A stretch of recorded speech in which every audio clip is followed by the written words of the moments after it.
Bom dia, tudo bem? Sejam todos bem-vindos. A paz do Senhor Jesus, que hoje seja um dia abençoado para todos nós. Amém? Glórias a Jesus. Vão entrando, sejam bem-vindas. Bom dia. O estudo de hoje tem uma bênção especial sobre a vida de todas nós, né? Que o Senhor abençoe a todas que estão chegando, as que ainda vão chegar. Todos nós somos filhas amadas de Deus, né? Filhas, filhos. O Senhor tem planos de bênção sobre a nossa vida e nós precisamos entender e tomar posse do conhecimento da palavra dele todos os dias. Amém? Eu peço a presença do Espírito Santo. Ele é sempre nosso convidado de honra no estudo de todas as manhãs. Que ele possa conduzir totalmente o estudo de hoje, como ele tem feito desde o primeiro dia. E que grandes curas, grandes transformações aconteçam no dia de hoje, na vida de vocês. Em nome de Jesus. Hoje nós vamos fazer a leitura do capítulo 10 do livro de Marcos. Estamos na metade, né? A paz do Senhor Jesus. Nós estamos na metade. E vamos iniciar então. O capítulo 10, versículo 1 de Marcos. Vai falar para nós sobre o divórcio. O capítulo completo de Marcos, esse capítulo 10, ele vai falar para nós sobre casamento, sobre crianças, vai falar sobre riqueza, sacrifício, humildade e serviço. É isso que vai trazer para nós nessa manhã do dia de hoje. Então, do versículo 1 ao 12, vai falar sobre o ensinamento sobre o divórcio, que começa assim, ó. Jesus saiu daquele lugar e foi para a região da Judéia, que fica no lado leste do Rio Jordão. Então aqui, olha só, vou explicar versículo por versículo para ficar bem explicadinho, porque é um tema polêmico. Tem pessoas que não sabem do que está escrito, porque ouviram somente um ensinamento, uma regra, e nunca teve oportunidade de ter o conhecimento do que a Bíblia realmente diz. Tá bom? Então, primeiro versículo. O que mostra aqui? Jesus continua seu ministério de ensino. Então, ele continua ensinando as multidões, mas seguindo para a região da Judéia, onde os fariseus planejam confrontá-lo novamente. Tá bom? Versículo 2. Alguns fariseus, querendo conseguir uma prova contra ele, perguntaram: de acordo com a nossa lei, um homem pode mandar a sua esposa embora?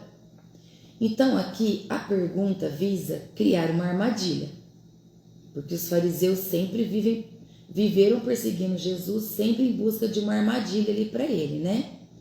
Então havia debate entre escolas rabínicas sobre em quais casos que o divórcio era permitido, né? Então por isso ali os fariseus criaram aquela armadilha fazendo essa pergunta a Jesus. Versículo 3. E Jesus respondeu com essa pergunta: o que foi que Moisés mandou? Jesus respondeu com uma pergunta, certo? Então Jesus devolve a questão ao contexto da lei para levá-los à raiz da questão, que a raiz da lei é onde? A lei de Moisés, certo? Então vamos continuar aqui, versículo 4. E eles responderam: Moisés permitiu ao homem dar à sua esposa um documento de divórcio e mandá-la embora. Então aqui eles citam Deuteronômio, capítulo 24, versículo 1. Vamos ler, vamos testificando aqui o que a palavra de Deus traz para nós. É importante a gente ter esse conhecimento para que, Se alguém de vocês viveram somente em uma frase ali dita e nunca teve conhecimento, hoje vocês vão entender qual é a lei da palavra de Deus em relação ao divórcio.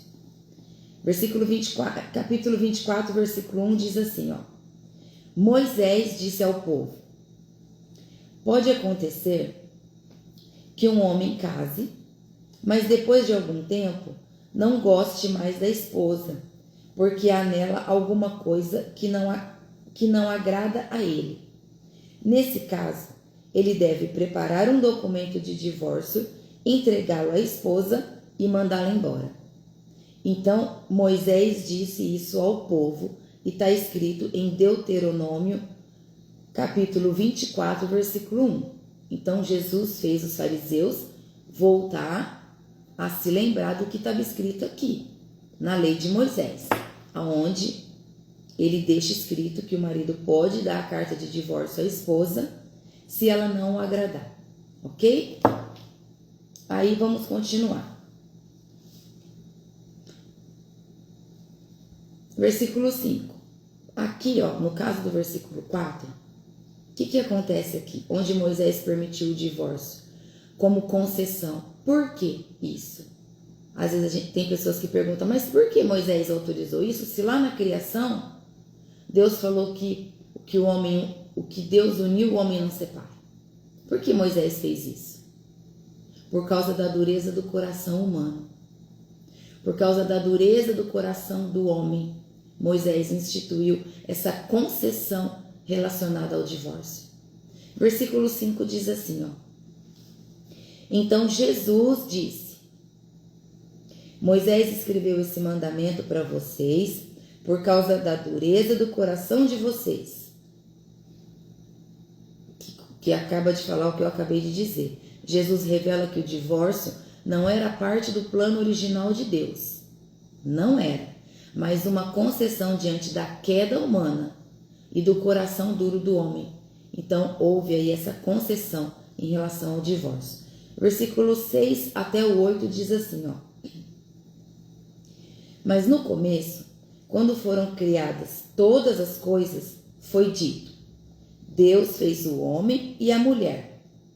Por isso o homem deixa seu pai e sua mãe para se unir à sua mulher, e os dois se tornarão uma só pessoa. Assim já não são duas pessoas, mas uma só. Então aqui Jesus volta a Gênesis, dizendo que o casamento é uma união sagrada, uma aliança que Deus instituiu desde a criação. Jesus não deixa de citar o que Deus colocou lá no começo na criação do mundo. E depois Moisés instituiu essa concessão por conta da dureza do coração do homem. É isso que a palavra de Deus diz. Então, eu quis trazer bem explicadinho para vocês essa parte, porque lá no começo da minha juventude, na minha mocidade, eu só ouvia dizer assim, ó: não pode se separar, não pode ter o divórcio. É a lei, pronto e acabou, e quem é divorciado é mal visto na igreja. E eu cresci com esse pensamento, sabia? E eu tenho certeza que muitas pessoas cresceram assim, até eu conhecer a verdade. Quando nós conhecemos a verdade, como eu já disse, torno a repetir, ninguém mais te engana.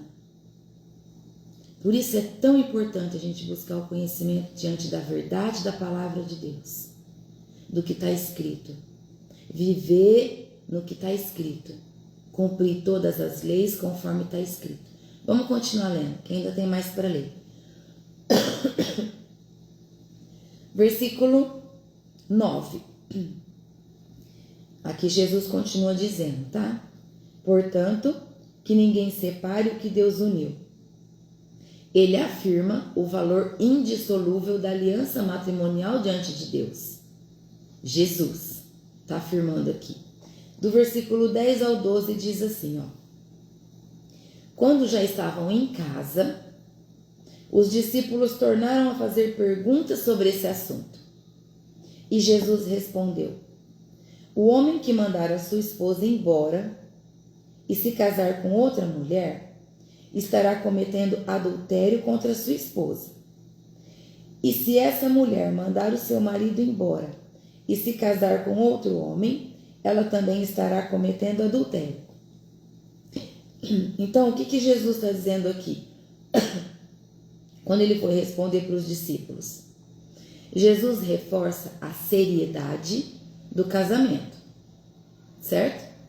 E mostra que, fora das exceções, quais são as exceções? Como em Mateus capítulo 19, versículo 9. Vamos lá ler? Mateus capítulo 19, versículo 9. Vamos ler. Mateus, quais são as exceções?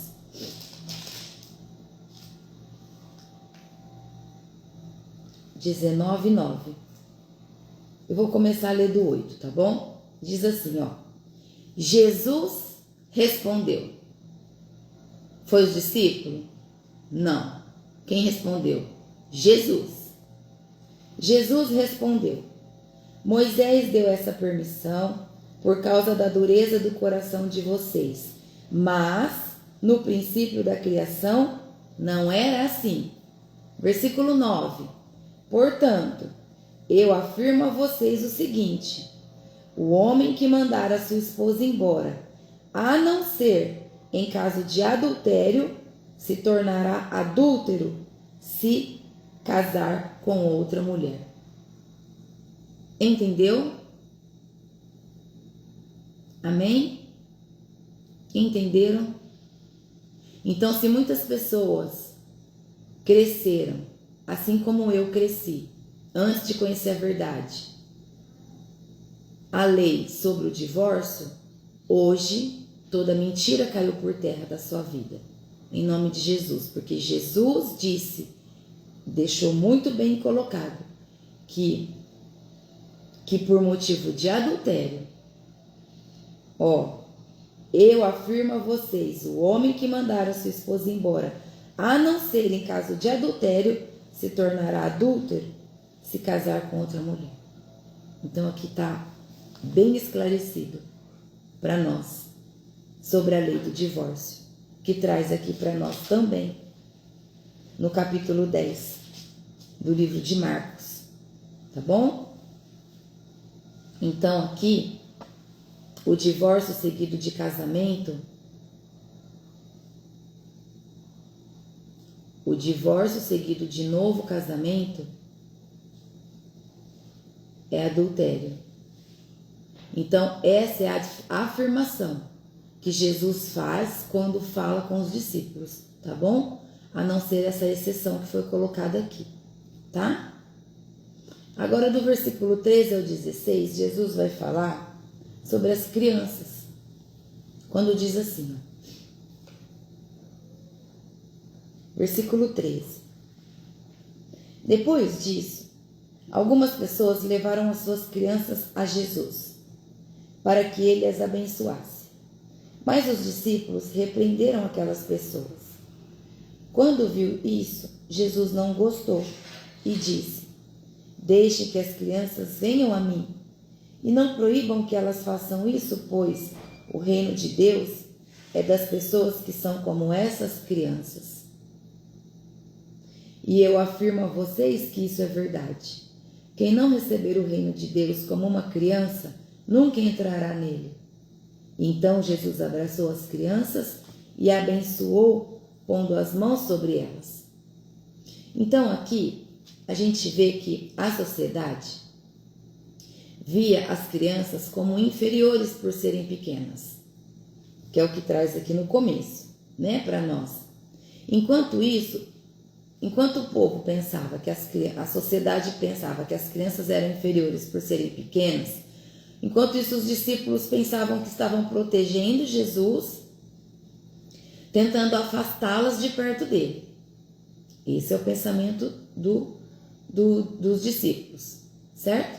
Os discípulos pensavam, vamos deixar as crianças se achegar, porque Jesus precisa ali de espaço, Jesus precisa falar com o povo. Vamos imaginar que os discípulos pensassem dessa forma, né? Mas Jesus valoriza os pequenos e mostra ali que a entrada no reino requer simplicidade, humildade, confiança. Não é isso que uma criança demonstra para nós? Simplicidade, humildade, confiança. Uma criança confia no adulto. Se você coloca a criança no alto e dá os braços e fala, a criança pula, ela vai pular. Porque ela está confiando em você. Entende?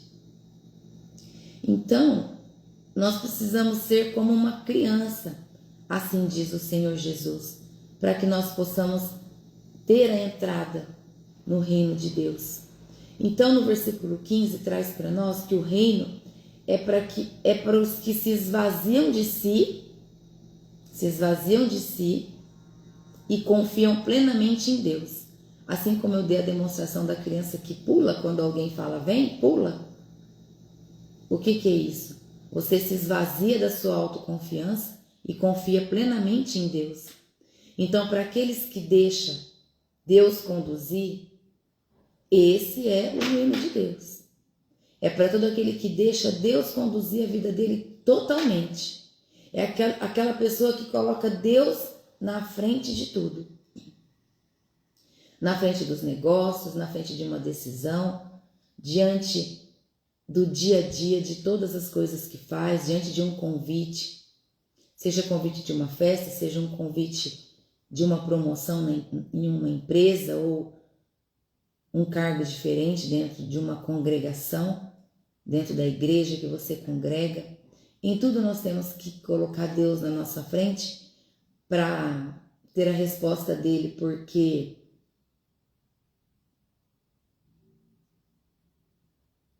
muitas vezes alguns convites podem ser grande cilada do diabo, mesmo sendo uma promoção, mesmo sendo um novo lugar de liderança na sua igreja também.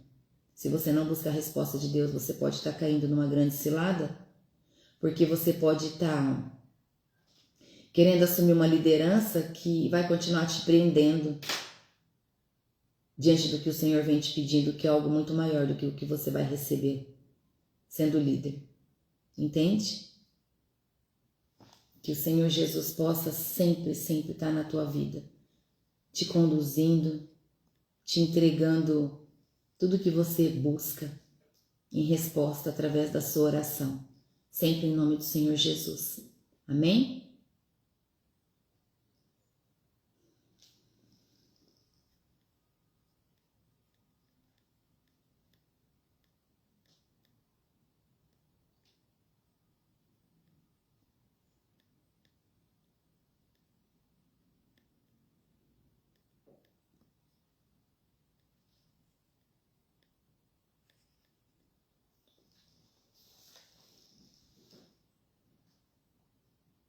Não, irmã. Não. Nós precisamos... Depois você me chama, tá bom? Para que eu possa esclarecer de uma forma bem tranquila para você, tá bom? Nós precisamos fazer oração de renúncia, de perdão, tá bom? Pelo ato que aconteceu fora de um casamento, tá bom? Principalmente em relação à sua filha, tá? Em nome de Jesus. Aleluia, que você aceitou Jesus. Jesus chama todos aqueles que estão em erro, né? Todos. Ele não pede se corrige e venha, não. Ele chama o que está no vício, ele chama o que bebe, o que fuma, ele chama o que está no caminho errado, justamente para que ele trate, para que ele cure, para que as pessoas tenham a salvação quando caminha com ele. Amém? Depois você me chama, tá? Para que a gente possa esclarecer isso para você. Aí aqui, vamos continuar. No versículo 16, termina dizendo que Jesus acolhe, valoriza e abençoa as crianças com gesto de ternura, amor e autoridade espiritual. Amém? É isso que Jesus fala aqui sobre as crianças, a todos aqueles que estavam ali com ele. Agora, do versículo 17 até o versículo 31, vai falar para nós sobre o moço rico. É uma passagem que muita gente fica intrigada por conta da maneira que Jesus fala e pessoas têm muita dúvida. As pessoas leem, umas entendem, outras não, e hoje a gente vai falar. Versículo 1. Quando Jesus estava saindo de viagem, um homem veio correndo, ajoelhou-se na frente dele e perguntou: Bom mestre, o que devo fazer para conseguir a vida eterna? E Jesus respondeu: Por que você me chama de bom? Só Deus é bom, e mais ninguém? Então aqui o jovem tem sede da eternidade. Ele tem sede de eternidade. Mas a sua perspectiva ainda é baseada em mérito e obras terrenas, coisas materiais. Entende? Jesus questiona a superficialidade do ego dele aqui, no versículo 18, e convida ele a refletir sobre quem ele realmente é. Vamos seguir. Versículo 19. Você conhece os mandamentos? Jesus dizendo, né? Você conhece os mandamentos? Não mate, não cometa adultério, não roube, não dê falso testemunho contra ninguém, não tire nada dos outros, respeite o seu pai e a sua mãe. E aí o moço diz: Mestre, desde criança eu tenho obedecido a todos esses mandamentos. Assim respondeu o moço. Então aqui, no versículo 19 e 20, o jovem era religioso e moralmente correto, certo? Mas ainda faltava o que nele? Faltava algo essencial. Faltava algo essencial nele. E olha o que Jesus fez. Versículo 21. Jesus olhou para ele com amor e disse: Falta mais uma coisa para você fazer. Vá, venda tudo o que tem, dê o dinheiro aos pobres e assim você terá riquezas no céu. Depois venha e me siga. Por que Jesus disse isso? Porque Jesus conhecia o coração dele, assim como ele conhece o meu e o teu. Assim como ele conhece o coração de todos nós. Por isso Jesus falou isso aqui para ele. Então Jesus aqui toca no ponto mais sensível. Onde estão as suas confianças? A confiança desse homem estava nas riquezas. O coração desse homem estava nas riquezas. E Jesus sabia disso. Por isso Jesus fez isso. Por isso Jesus pediu isso para ele. E o chamado de Jesus é radical aqui. Assim como ele faz com todos nós. É sempre radical o chamado de Jesus na nossa vida. São em momentos que nós precisamos despertar. É o momento em que a gente começa a ter sede da palavra porque nós estamos passando por um deserto ou por uma tempestade, por um momento de silêncio de Deus. E aí é no momento do chamado radical de Jesus. O que Jesus faz com ele? Pede para ele abrir mão de tudo para segui-lo. Então eu vou te explicar para você. Vou explicar para vocês. Isso não significa... Agora vamos abrir mais. Isso não significa que você tem que dar tudo que você tem aos outros. Não é isso. Entenda o que Jesus disse. Mas significa que o teu coração não deve amar mais as coisas materiais do que a Deus. Nesse caso, foi por isso que Jesus disse isso. Para que as pessoas entendam que nós não devemos amar mais as coisas materiais, mais as coisas desse mundo do que o próprio Deus. Lembra a ordem? Deus em primeiro lugar, depois as outras coisas. Desprendimento dos bens materiais. É isso que Jesus pede aqui. Tire o teu coração das coisas terrenas. Coloque o teu coração em Cristo. Entregue o seu coração a Deus. É nesse lugar que o nosso coração deve estar. Então, quando o nosso coração está no lugar certo, todas as outras coisas acontecem na nossa vida. Vamos ler o versículo 22.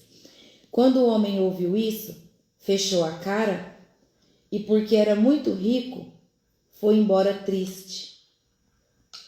Versículo 23. Jesus então olhou para os seus discípulos que estavam em volta dele e disse: como é difícil os ricos entrarem no reino de Deus. Aqui ele traz o significado dos ricos no sentido rico material. Material mesmo ao ponto que a pessoa, tudo que ela tem é dinheiro. Ela não tem a presença do Senhor. Ela não tem paz. Ela não tem uma família que se assenta na mesa. Ela não tem os verdadeiros valores de Jesus. Os verdadeiros valores do reino na vida dela. Então aqui, no versículo 22, que fala que o homem ouvindo isso foi embora triste, mostra para nós que a riqueza dele, a riqueza era o seu ídolo. Essa é a melhor colocação. A riqueza era o seu ídolo. No caso, quem? Mamon. O único Deus que Jesus compara a dizer que não podemos servir a dois deuses. Não podemos servir a Deus e a Mamon ao mesmo tempo. Entende? Agora observe esse moço. Ele queria salvação sem entrega genuína. E por acaso existe salvação sem entrega genuína? Claro que não. Claro que não. Então ali a tristeza dele revela o apego maior ao mundo do que ao reino. É como se ele quisesse a salvação para entrar no reino sem carregar a cruz. Não tem como, né? A gente já sabe que não tem como. Então é isso que mostra aqui, tá bom? Versículo 23 e 25. Não, 24 agora. 24 e 25 diz assim, ó. Quando ouviram isso, os discípulos ficaram espantados. Mas Jesus continuou: meus filhos, como é difícil entrar no reino de Deus. É mais difícil um rico entrar no reino de Deus do que um camelo passar pelo fundo de uma agulha. Mais uma vez, Jesus usa um termo exagerado para que eles ficassem impactados com esse fato que aconteceu. Né? Jesus usa um termo exagerado aqui. Jesus mostra que a riqueza prende o coração ao mundo. É isso que a riqueza faz. O coração da pessoa fica preso aqui nas coisas da terra. Tudo que é material a traça come, os homens roubam, as pessoas roubam. Então, o impossível para o homem se torna possível para Deus. Olha aqui diz, no versículo 26. Quando ouviram isso, os discípulos ficaram espantadíssimos e perguntaram uns aos outros: então quem é que pode se salvar? O impossível para o homem se torna possível com Deus. Deus já perdoou os nossos pecados quando deu Jesus, seu Filho, a derramar o sangue dele naquela cruz por nós. Por isso nós devemos agora entregar a nossa vida a Ele. Esse deve ser o desejo do teu coração. E parar de querer por nós mesmos escolher a nossa direção. É muito importante que nós tenhamos essa consciência. A salvação, ela é uma obra sobrenatural. Olha o que Jesus diz aqui no versículo 27. E Jesus olhou para eles e disse: para os seres humanos isso não é possível, mas para Deus é, pois para Deus tudo é possível. Então a salvação é uma obra sobrenatural, não é humana. Não é humana. É pela graça. A salvação é pela graça. Graça é um favor imerecido, um presente de Deus que nos é dado sem que nós o mereçamos. Não por mérito. Presta atenção. É a expressão do amor e da misericórdia de Deus que nos salva. É o amor e a misericórdia de Deus que nos salva do pecado e nos concede a vida eterna. A graça não é algo que ganhamos só com as boas obras. Não. Mas também pelo dom da fé que recebemos em Cristo. Então não adianta você só fazer boas obras se você não tem fé. Não adianta. Não, eu vou servir porque eu sei que se eu servir, eu vou entrar no reino de Deus. Mas aí acontece de ir na sua igreja um profeta e esse profeta começa a declarar cura e pessoas começam a ser batizadas no Espírito Santo e você não tem fé suficiente para crer, você ainda duvida. Olha o perigo de blasfemar contra o Espírito Santo. Nós precisamos buscar o dom da fé. Assim como aquele homem ontem que nós lemos, o pai daquele menino endemoniado que foi buscar cura para ele, ajoelha no chão, grita a Deus, grita, eu creio que eu vou receber o meu milagre, aumenta a minha fé, Senhor, aumenta a minha fé. Nós precisamos fazer a boa obra, sim, mas nós precisamos também ter o dom da fé. Acreditar que para Deus tudo é possível, porque Ele é Deus e Ele pode todas as coisas. O versículo 28, Pedro diz assim: Veja, nós deixamos tudo e seguimos o Senhor. E Jesus respondeu: Eu afirmo a vocês que isso é verdade. Aquele que por causa de mim e do Evangelho deixar casa, irmãos, irmãs, mãe, pai, filhos ou terras, receberá muito mais ainda nessa vida. Receberá 100 vezes mais casas, irmãos, irmãs, mães, filhos, terras e também perseguições. E no futuro receberá a vida eterna. Então aqui, quando Jesus diz assim,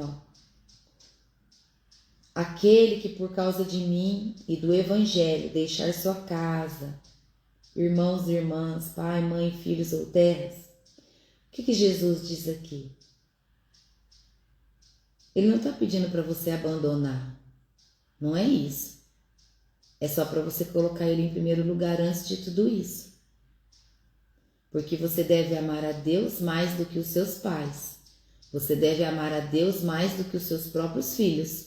E você deve amar a Deus mais do que o seu esposo ou a sua esposa. Deus em primeiro lugar. O maior amor que você é capaz de sentir deve ser a Deus. Entende? É isso que Jesus diz aqui. Conseguiram entender? Quem renuncia tudo por amor a Cristo recebe as recompensas verdadeiras, agora e na eternidade, mesmo com provações, porque Jesus não diz aqui que aquele que fizer isso vai receber 100 vezes mais, tudo que renunciar, e ainda no futuro receberá a vida eterna. Então, é o nosso direito, essa é a nossa herança que vem de Deus.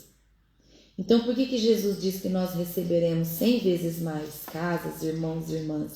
Porque quanto maior a nossa entrega, quanto mais nós levarmos o Evangelho para pessoas, mais pessoas vão chegar até você. Por quê? Porque Jesus vai ver que você está fazendo em obediência, levando o que Ele pediu para levar. Amor, as pessoas. Você está fazendo o ID, você está levando o Evangelho, você está estendendo a mão para aquele que precisa, você está fazendo o ID do Senhor. E quanto mais você fizer, mais o Senhor vai trazer para você. Assim como foi com ele. Ele começou, quanto mais ele levava o Evangelho, mais multidões se chegavam para ouvir ele. Então é esse o significado dessa parte. Vai chegar um tempo que, se você for fiel a Deus, se você for fiel a levar o Evangelho, a buscar a presença do Senhor, a caminhar com Ele e não se desviar, você vai falar para multidões. Não vai ser só mais para 1 ou 2 pessoas ou 10 pessoas na garagem da sua casa. Começa uma célula na sua casa. Começa a falar do Evangelho para as pessoas que têm sede da palavra. E começa a levar assim, como você está aprendendo. Leva a palavra com uma explicação para aqueles que são humildes e têm dificuldade de entender. o que a Bíblia diz. Derrama na vida das pessoas de forma como você aprendeu. Facilite as pessoas a entregarem a vida para Jesus. Lembra ontem? Ai daquele que dificulta o irmão de receber o evangelho ou de caminhar no reino, de andar com Jesus. É melhor que amarre uma corda no pescoço com uma pedra e se jogue no fundo do mar. Misericórdia! Nós temos que ajudar pessoas a entregar a vida a Jesus e não dificultar a vida delas. Amém? O versículo 31 diz assim, ó. E muitos que agora são os primeiros serão os últimos, e muitos que agora são os últimos serão os primeiros. Então, o que Jesus diz aqui? Jesus inverte as expectativas humanas. No reino, quem se humilha é exaltado. Quem se humilha, tá bom? Não é quem é humilhado, não. Não é quem é humilhado que está falando aqui, não. Porque quem é humilhado é uma coisa. E quem se humilha é outra coisa completamente diferente. Então, pode ser que você já tenha ouvido falar, quem é humilhado será exaltado. Não é isso que está escrito aqui, não. Aqui está escrito que quem se humilha é exaltado. Quem serve sem querer se mostrar. É esse, você serve sem querer aparecer. Você está ali servindo ao reino e não aos homens para receber aplauso. Quem serve sem reclamar. Quem faz com amor. E os grandes? Onde que os grandes ficam aqui? Os grandes podem ser deixados para trás. É isso que diz aqui. Os primeiros serão os últimos. Quem são os primeiros? Os grandes. Os grandes podem ser deixados para trás.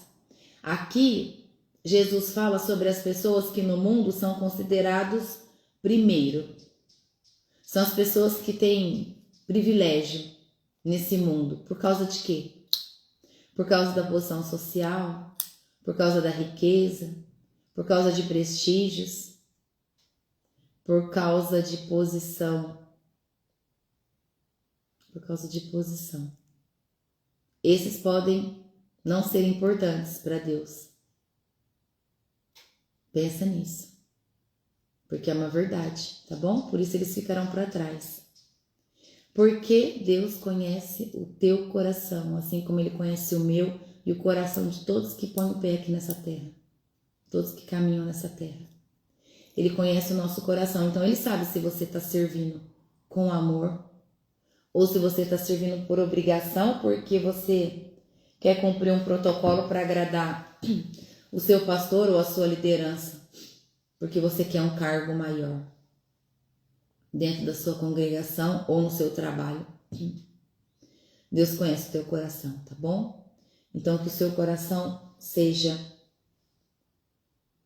limpo de toda essa sujeira do mundo, de todo esse engano do diabo, para que você se prenda nas coisas do mundo e se considere em primeiro ou em melhor posição, ou se achar melhor que outro só porque você tem um lugar de prestígio nesse mundo. Grande engano de Satanás, que pode ser que você perca a sua salvação se o seu coração estiver preso nas riquezas da terra.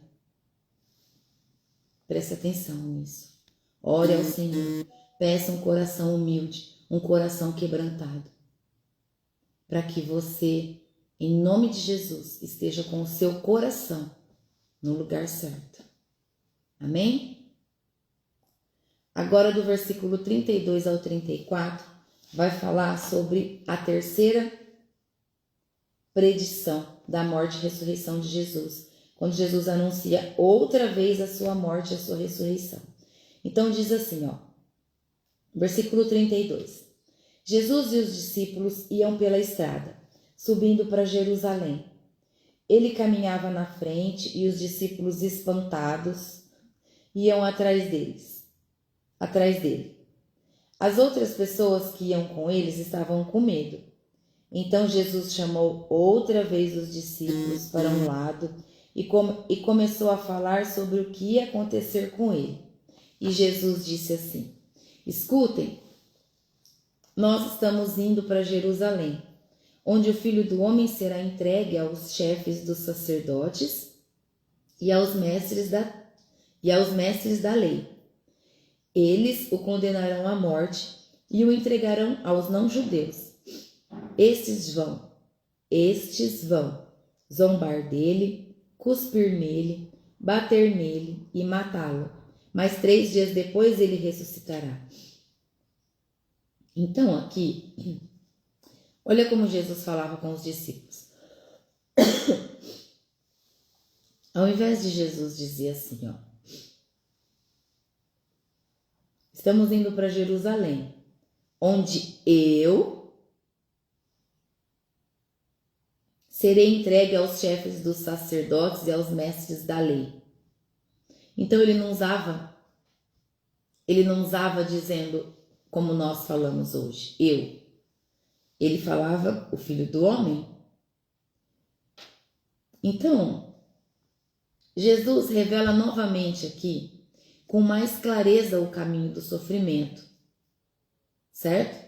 O caminho, ele segue para Jerusalém sabendo exatamente o que esperava ele ali. Humilhação, sofrimento, aflição e dor. Mas os discípulos ainda não compreendiam o que Jesus dizia. Por quê? Porque faltava a visão divina.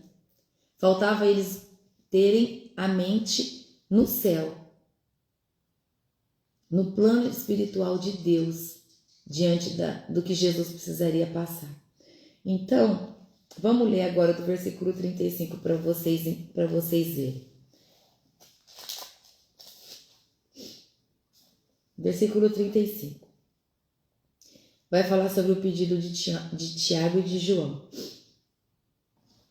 Quando diz assim, ó.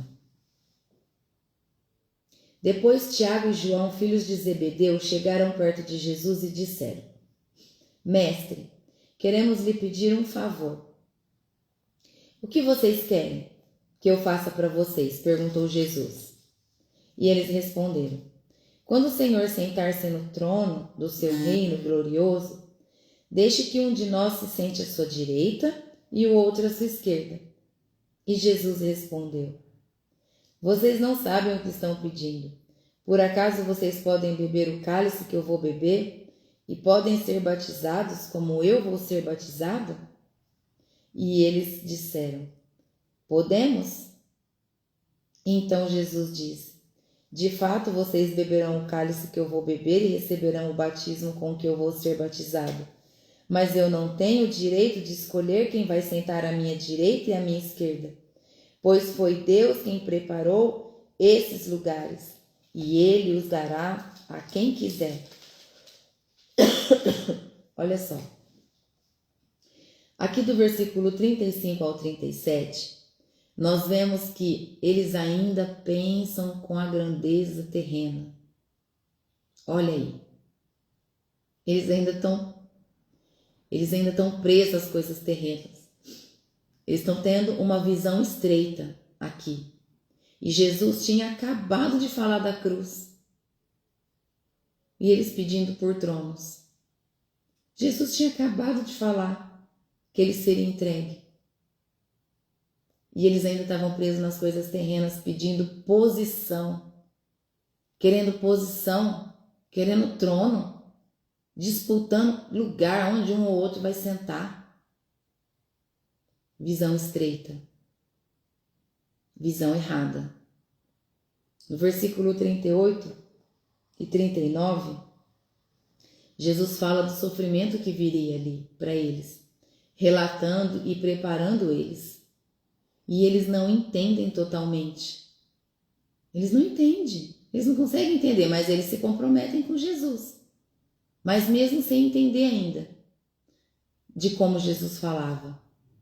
É como se eles ouvissem, mas não queriam ouvir, porque não queriam entender, não queriam acreditar naquilo que Jesus estava dizendo. Não queriam acreditar. Olha aí a fé. No versículo 40, o que traz para nós? Jesus reconhece a soberania do Pai sobre recompensas eternas, quando ele diz que o Pai que escolhe onde cada um deve estar. É o Pai que escolhe onde cada um deve estar. É isso que Jesus diz aqui no versículo 40. Aqui Jesus, como filho, reconhece a soberania de Deus, que é o Pai, que é o dono de todas as coisas, Deus soberano. Amém? No versículo 41 diz assim, ó. Quando os outros 10 discípulos ouviram isso, começaram a ficar zangados com Tiago e João. Então Jesus chamou todos para perto de si e disse: Como vocês sabem, os governadores dos povos pagãos têm autoridade sobre eles e mandam neles. Mas entre vocês não pode ser assim. Pelo contrário, quem quiser ser importante, que sirva os outros.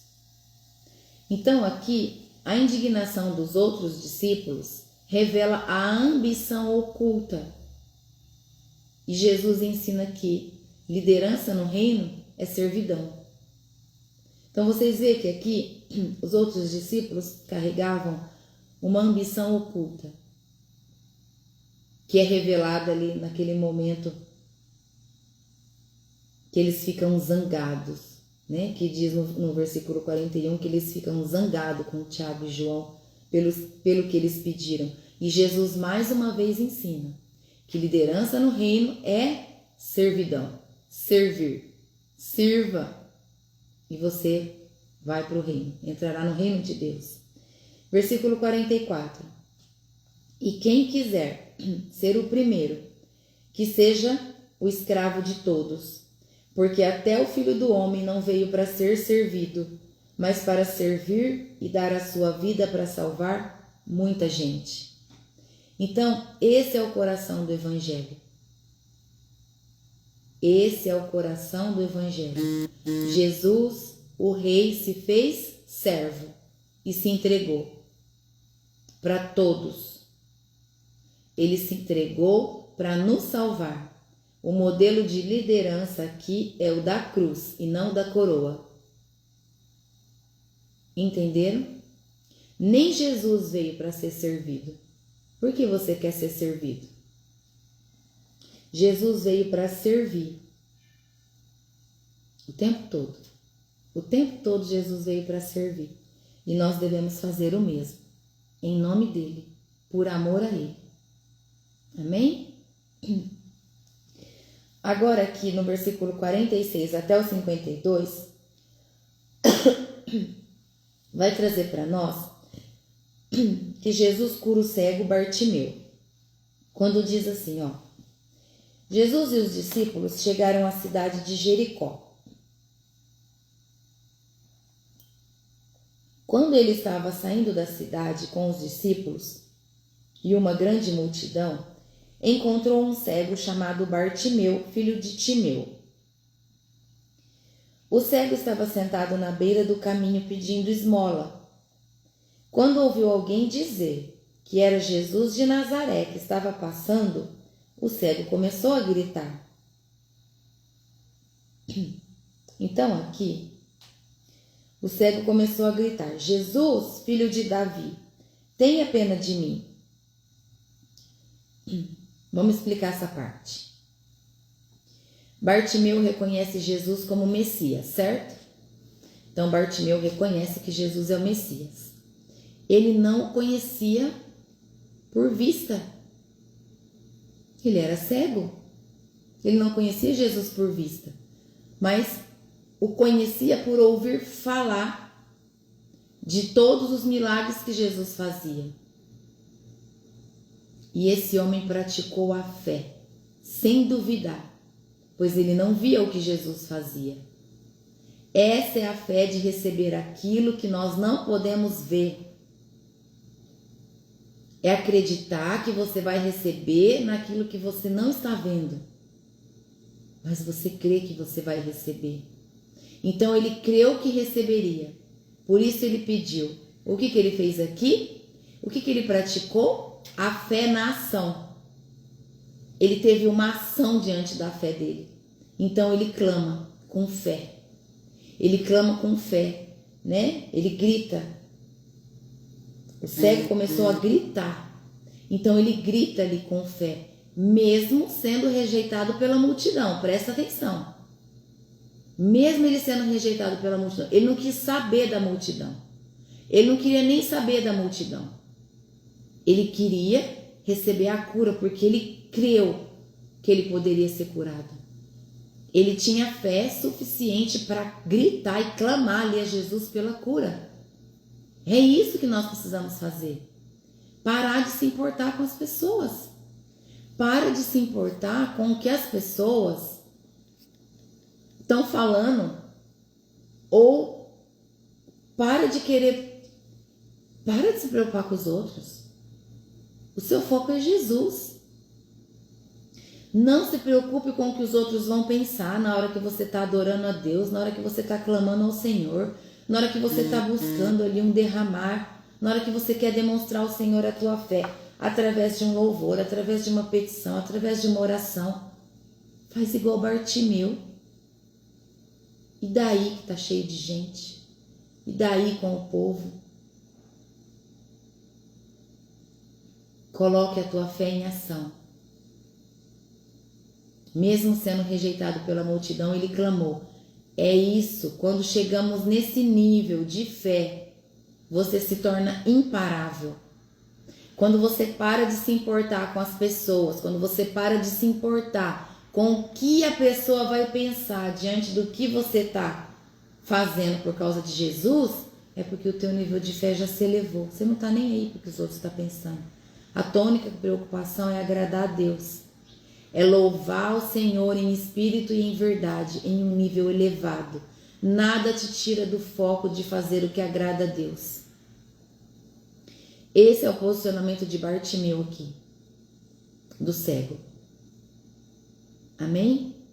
É quando você está em um movimento de cura, seja onde você congrega, ou seja em uma conferência, em um seminário, e aí ali o Espírito Santo, através do pregador ali, daquela hora, diz assim: se você tem uma enfermidade e deseja receber a sua cura, vem aqui na frente no altar.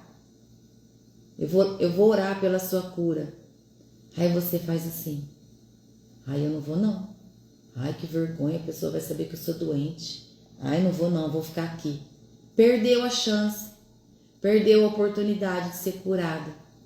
Você se importou mais com o que os outros estão pensando do que com a cura que estava pronta para ser derramada sobre a tua vida. É sobre isso. Começa a agradar mais a Deus do que se preocupar com o que os outros estão pensando ou falando de você. Busca a tua cura. Tira a pedra. Olha mais para o céu.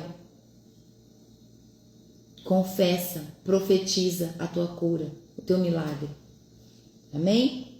Versículo 48 diz assim: muitas pessoas o repreenderam. Muitas pessoas o repreenderam e mandaram que ele calasse a boca. Mas o que ele fez, gente? Ele gritou ainda mais alto. Eu estou falando? Não, está escrito. E ele gritava ainda mais: filho de Davi, tenha pena de mim. E então Jesus parou e disse: chamem o cego. E eles chamaram e lhe disseram: coragem, levante-se, porque ele está chamando você. Olha que coisa mais linda. Então Bartimeu fez o que, gente? Jogou sua capa para um lado, né? Porque aquele homem, ele estava ali. Então os excluídos, os mendigos, os que pediam dinheiro, qual que era a única coisa que eles tinham? Eles tinham uma capa. Jogou a capa para o lado e levantou-se depressa e foi até o lugar onde Jesus estava. A fé perseverante. A fé perseverante de Bartimeu faz Jesus parar. É como quando você ora. E aí o Espírito Santo pega a sua oração e leva até o trono de Deus. E ali o Senhor Deus recebe a sua oração e Ele devolve a sua oração. que você fez? Você fez uma oração genuína, você fez um grito, você clamou de forma verdadeira, sincera. E aí então desce a resposta de Deus para você. A sua fé perseverante faz com que o Senhor te responda.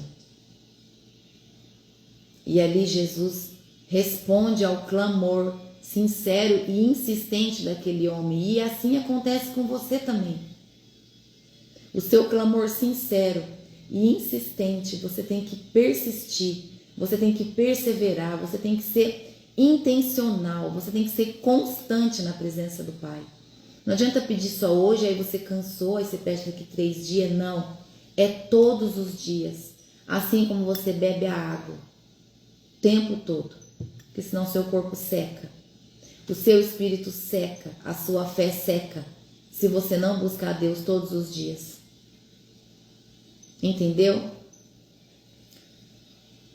E o que ele faz aqui, Bartimeu, quando os homens vão lá buscar ele? Ele joga a capa e levantou para ir até Jesus.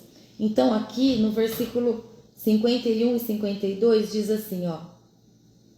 Quando ele chega perto de Jesus, Jesus pergunta para ele, o que é que você quer que eu faça?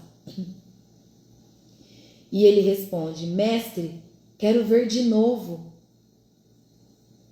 E Jesus afirma, vá, você está curado porque teve fé. Então, no mesmo instante, Bartimeu começou a ver de novo e foi seguindo Jesus pelo caminho.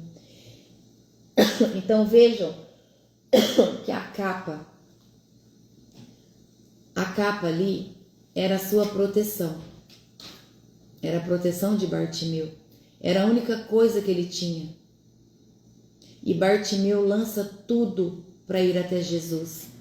O que aconteceu ali? Ele praticou um símbolo de desapego e decisão. Ele soltou a capa e decidiu seguir Jesus. Ele decidiu ir até Jesus. Entende? Então, Bartimeu foi curado.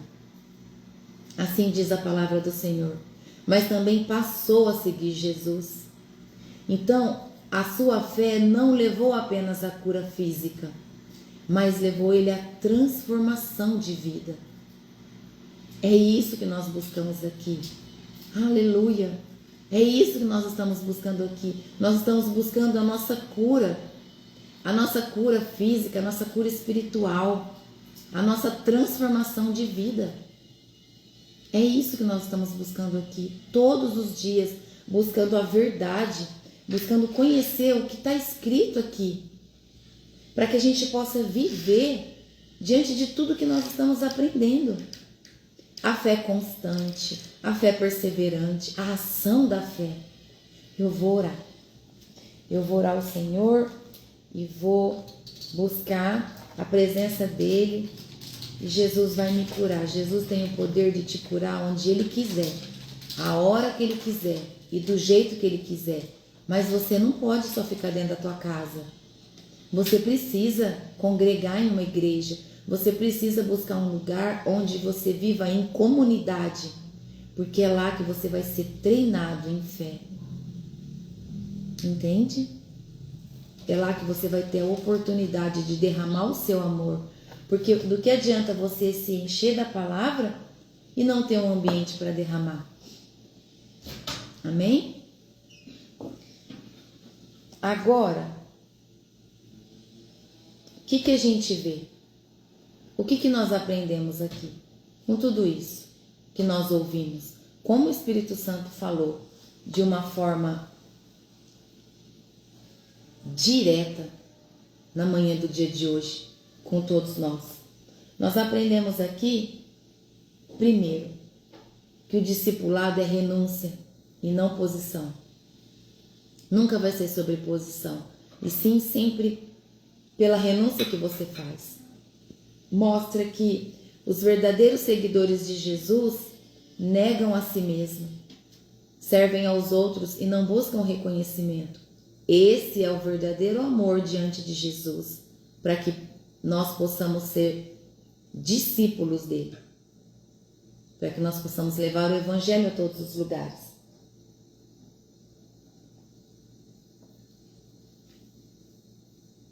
Que significa o quê? O desprendimento das coisas materiais. O desprendimento de cargos. Se você tem posição de um cargo ou de uma liderança, que esse posicionamento não te roube o coração. Não roube o seu coração. Que você sempre esteja orando para que o Senhor mate em você todo sentimento de grandeza, de soberba, todo sentimento de glória, todo sentimento de estrelato, porque toda glória é de Deus, tá bom? Se você se achar grande o suficiente para achar que você merece glória por conta da sua posição social ou da sua liderança, cuidado, porque a glória é de Deus, tá bom? E aí você está colocando o teu coração no teu cargo ou nos bens materiais e não em Deus, que é onde o seu coração deve estar. Nós vimos também que a fé agrada a Deus. A fé que agrada a Deus é humilde e persistente. Então, foi quando Jesus pediu para que nós sejamos como as crianças ou como Bartimeu, que gritou sem ver. É a fé simples, essa é a fé rendida. Essa é a fé constante que atrai o coração de Jesus, tá bom? Nós vimos também sobre a riqueza e o orgulho, que a riqueza e o orgulho podem nos afastar do reino. O jovem rico nos ensinou sobre isso. O jovem rico nos ensinou que apego ao mundo impede a entrega completa da nossa vida, do nosso coração a Cristo, e nós devemos tomar cuidado com isso. Nós podemos sim ter riquezas, nós podemos sim trabalhar para conquistar o que nós desejamos, o conforto da nossa vida, o conforto da nossa família, mas que isso nunca roube o seu coração. Que isso nunca faça você achar que você é melhor que os outros porque você tem mais que os outros. Porque se você carrega esse sentimento, você está colocando o teu coração nas riquezas e não a Deus, e não em Deus. Jesus nunca proibiu que tivéssemos riquezas, mas ele alerta que o nosso coração não deve estar nessas coisas do mundo, e sim nas coisas de Deus. Amém? Que você possa prosperar e crescer muito, para que através dos seus recursos financeiros você possa edificar o reino de Deus. Amém? Esse é o coração voltado ao Senhor. Você recebe e você edifica o reino do Senhor, ajudando nas obras, através dos seus recursos. Tá bom? E nós vimos que a salvação é pela graça e não por mérito. A salvação, nem religiosidade, nem riquezas, nem posição garante a entrada no reino de Deus. Só uma fé que se entrega. Só a fé daquele que se entrega e segue em obediência recebe a salvação. Aquele que vive por obediência. Aquele que tudo que antes de fazer, pensa: eu estou agradando a Deus fazendo isso? Eu estou agradando o coração do meu Pai nessa atitude, nessa ação que eu estou fazendo? Eu estou. Ah, então amém, então tá tudo bem. Não, eu não estou, então para de fazer. Para de fazer, porque isso não te dá a salvação para que você vá, para que você entre no reino de Deus. E nós precisamos ter muito cuidado com isso, tá bom? Que o nosso pensamento sempre nos traga o que Jesus faria, o que Deus faria, como Ele responderia, como Ele gostaria que eu fizesse. Que o tempo todo nós possamos sempre viver com esse pensamento, o que Jesus faria, né? Jesus, então, a reflexão final. Jesus, então, está caminhando para a cruz. O que é isso? É visão do reino, visão de Deus. Mas a maioria ainda pensa no quê? Em tronos, posição terrena, status. Muitos querem seguir Jesus, mas sem deixar a capa, como Bartimeu deixou. Então, pega esse exemplo do Bartimeu para você, tá bom? Larga a sua capa. Ou seja, não deixe o seu coração ficar preso numa coisa material, tá? Outros querem a glória, mas não aceitam o cálice do sofrimento.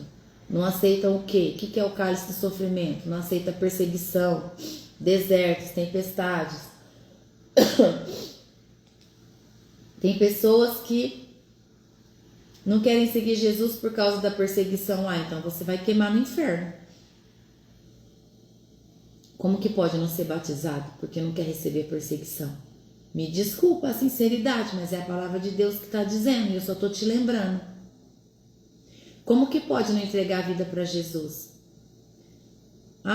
Eu sou cristã há 10 anos, mas eu ainda não entreguei minha vida para Jesus porque eu não estou pronta. Não está pronta de quê?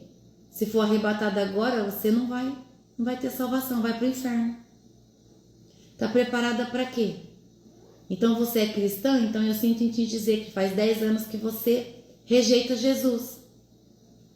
Você pensa que você aceita, mas você não aceita, porque você não é verdade, não foi batizada, não entregou a vida para Jesus de verdade. Não vai ser salva. Se o arrebatamento acontecer agora, você não tem salvação. Não tem. E sabe o que é o pior? É o tormento do inferno. Porque imagina o crente no inferno. É pior do que o descrente. Porque a culpa de não ter feito o que era certo, porque sabia o que era o certo, é a condenação pior, porque ele vai saber de tudo que ele deixou de fazer. Não perca mais tempo. Você ama Cristo?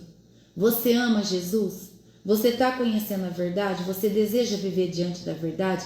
Você acredita que é Jesus que cuida de você? Que é Deus que te caminha? Que é Ele, que Jesus Cristo é o seu único Senhor e Salvador? Que só nele você pode receber a paz que você deseja?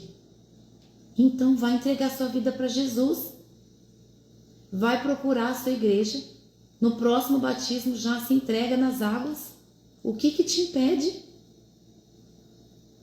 Seja fiel a Deus.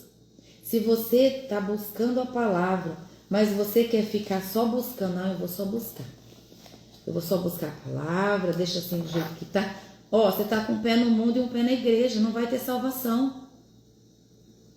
Porque Deus vomitará os mornos. Deus vomita os mornos. Ou você é quente ou você é frio. Não tem como ficar na metade.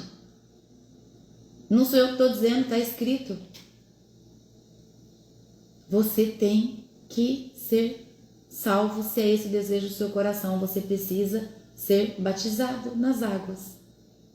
Porque ali você está fazendo o que Jesus pediu para que você faça. Desça nas águas. Desça nas águas. Você está reconhecendo que você está nascendo de novo para uma vida nova. Para receber a salvação. E para entrar no reino de Deus. Como pode? Como pode? Não pode. Não tem como. Não tem lógica. Você falar que por conta do medo da perseguição, você não vai entregar. Você não vai ser batizado. Então a tua vida está tudo certinha? Está tudo certinho? Está tudo no prumo? Vida financeira ok, relacionamento familiar ok, amizades ok, servidão nele, está tudo certinha? Tenho certeza que não. Tenho certeza que não está. Isso é um grande engano de Satanás na tua vida. Porque pior do que está não vai ficar. Essa certeza eu tenho. Porque quando você entrega a vida para Jesus, você começa a orar, você começa a se blindar. A perseguição vai vir? Vai. Igual está vindo hoje, só que qual a diferença? Você entregou a vida para Jesus. Você está blindado diante de Jesus. E se você continuar sendo fiel a Jesus, você vai passar por todas as perseguições com mais paz. Por quê? Porque você já entendeu a sua direção. Você já conhece a verdade. E é sobre isso que nós estamos buscando aqui, minhas irmãs e meus irmãos. Nós estamos buscando a verdade para caminhar com Cristo. E não buscando a verdade para fazer o contrário. Tá bom? Eu desejo que o véu seja rasgado diante dos seus olhos. Para que você receba o amor, o peso do amor de Cristo na sua vida. Para que se você não for batizado, você busque o batismo. Tá bom? que é você reconhecer consciente que Cristo é que governa a sua vida e não as coisas do mundo. Então, a verdadeira fé se rende, a verdadeira fé serve, chora, se lança, se joga e vê o que Deus faz na vida daquele que crê. Tá bom? Que nesse capítulo, como Bartimeu, nós também possamos nos levantar e passar a seguir pelo caminho com Jesus. Amém? É isso que traz para nós na manhã do dia de hoje. E que todo aquele que ouvir o ensinamento de hoje tenha essa entrega do coração diante do trono de Deus. Amém? Em nome de Jesus. Então hoje nós vamos orar agora, vamos pedir para que o Senhor nos conduza pelos caminhos dele e que a vontade dele seja feita na nossa vida e não a nossa. Amém? Em nome de Jesus. Vamos orar. Feche seus olhos. Em sinal de reverência, curve sua cabeça, estenda suas mãos para receber. Querido Deus e Pai Todo-Poderoso, na autoridade do nome santo de Jesus, eu entro diante da sua presença nas cortes celestiais e apresento ao Senhor todos que estão aqui. Nessa hora do dia de hoje, ouvindo e buscando mais da palavra do Senhor, buscando o conhecimento, o entendimento das Escrituras Sagradas. Obrigada, Senhor, por tudo que o Senhor tem feito. Obrigada, meu Deus, o Senhor é Pai, o Senhor é soberano. O governo da nossa vida está nas mãos do Senhor. Eu consagro ao Senhor tudo que nós estamos aprendendo, a leitura de todas as manhãs. Eu consagro ao Senhor esse ministério de mulheres de avivamento, onde curas têm acontecido, transformação na vida de pessoas. É esse o desejo do teu coração, meu Pai. E nós estamos aqui para aprender diante da tua palavra todas as manhãs. Pai, em nome de Jesus, eu peço nessa hora que o Senhor nos conduza. Em nome de Jesus, ensina-nos a caminhar pelos caminhos certos, junto com Jesus. Que o nosso caminho seja o caminho que o Senhor trilhar para a nossa vida. Que os planos do Senhor se façam na nossa vida totalmente. Que seja a tua vontade, meu Pai, diante da nossa vida e não a nossa. Que a nossa vontade seja mortificada, em nome de Jesus, para que a vontade do Senhor se faça de maneira completa na nossa vida. Obrigada, meu Deus, por tudo que o Senhor está nos ensinando, por toda a obra que o Senhor está fazendo na vida de todos que estamos aqui, dispostos e disponíveis na presença do Senhor. Pai, nós declaramos nessa manhã que é a tua vontade a soberana sobre a nossa vida e não a nossa. É isso que nós pedimos ao Senhor de todo o nosso coração. Nos rendemos ao Senhor, declaramos a nossa total dependência para que o Senhor nos guie, para que o seu Espírito Santo nos instrua em toda a palavra, em toda a ação, diante dos nossos pensamentos, diante das nossas atitudes. Vem, Espírito Santo de Deus, conduza a nossa vida. Nós não podemos fazer nada sem a presença do Senhor. Nós não somos nada sem que o Senhor esteja junto de nós. Nós estamos aqui rendidos na sua presença, declarando que nós precisamos do Senhor. Nós estamos reconhecendo que todas as vezes que nós fazemos as coisas por nossa própria vontade, nós reconhecemos que sempre erramos. Por isso nós estamos aqui nesse momento de oração, clamando ao Senhor. Abre os nossos olhos espirituais hoje, de uma forma que seja maior que o dia de ontem, em nome de Jesus. Que a nossa mente seja como a mente de Cristo. Em nome de Jesus nós estamos pedindo isso, Espírito Santo. Que o nosso espírito se eleve, que a nossa alma se cale, em nome de Jesus. Em nome do Senhor Jesus, o desejo do nosso coração é que o nosso espírito esteja conectado com o Senhor, para que nós possamos ser conduzidas por Ti, Pai. Em nome de Jesus. Toda honra e toda glória sempre será do Senhor, todos os dias da nossa vida enquanto vivermos. Eu consagro ao Senhor esse ministério, eu consagro ao Senhor a vida de cada uma de nós aqui nessa manhã, Pai, em nome de Jesus, e te peço, transforme-nos em nome de Jesus, cura-nos em nome de Jesus, capacita-nos, Pai, em nome de Jesus, usa-nos em nome de Jesus, leve-nos para o caminho certo, o caminho dos justos, para que nós possamos receber a nossa herança vinda do trono do Senhor. Herança essa que é a nossa salvação e a nossa entrada no reino do Senhor. É isso que nós te pedimos, Pai, em nome de Jesus. Pai, em nome de Jesus, eu peço que a sua gloriosa bênção caia nesse momento sobre a vida de todos que estão aqui te ouvindo, em nome de Jesus. Que a sua presença seja viva durante todo o dia de hoje, na vida de todos nós. É isso que eu te peço, Pai, e eu te agradeço por essa hora, no nome santo e poderoso de Jesus Cristo. Amém. Obrigada, Jesus. Obrigada, Espírito Santo de Deus, por tudo que o Senhor tem feito. Obrigada por essa obra. Obrigada porque transformações estão sendo feitas na vida de pessoas através do ministério do Senhor. Toda honra e toda glória a Deus. Amém? Sempre em nome de Jesus. Que você deseje cada dia mais estar na presença do Senhor. Que você deseje cada dia mais ser dirigida pelo Espírito Santo de Deus. Amém? Deus te abençoe. Que o Senhor possa te guiar, te conduzir, assim como um pai pega o filho pelas mãos e conduz. Que seja esse o desejo do seu coração, dar as mãos ao Senhor e deixar Ele te conduzir em tudo que você fizer. Amém? Em nome do Senhor Jesus sempre. Tá bom? Deus te abençoe. Tenha um dia abençoado na presença do Senhor Jesus. Tchau. Deus abençoe.